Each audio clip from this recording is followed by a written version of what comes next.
প্ৰতিটো দিনৰ এটা শেষ থাকে, কিন্তু গাঁৱত দিন শেষ হ'লেই আন এখন কাহিনী আৰম্ভ হয়। দিনটো পোহৰত কোনোবাই খেতি কৰিছে, কোনোবাই জীৱিকাৰ বাবে মাছ ধৰিছে।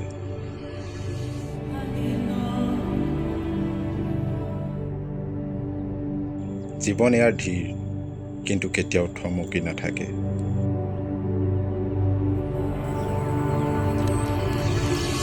গধূলি নামি আহিলেই নামঘৰৰ প্ৰথম আগচাকি জ্বলে।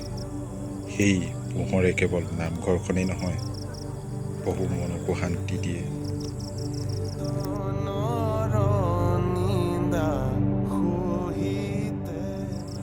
আজি আবেলিৰ পৰা নিশালৈ মই খোজ কাঢ়িলোঁ। এখন গাঁও কেনেকৈ লাহে লাহে সলনি হয় সেই অনুভৱ বিচাৰি। এফালে দিনটোৰ কাম শেষ হ'লেও ককাৰ দায়িত্ব এতিয়াও শেষ হোৱা নাই। নিশা নামি আহিল, কিন্তু এই গাঁওখন শান্তি এতিয়াও জীয়াই আছে। মই অংশু বৰুৱা, আৰু এয়া মোৰ গাঁৱৰ কাহিনী।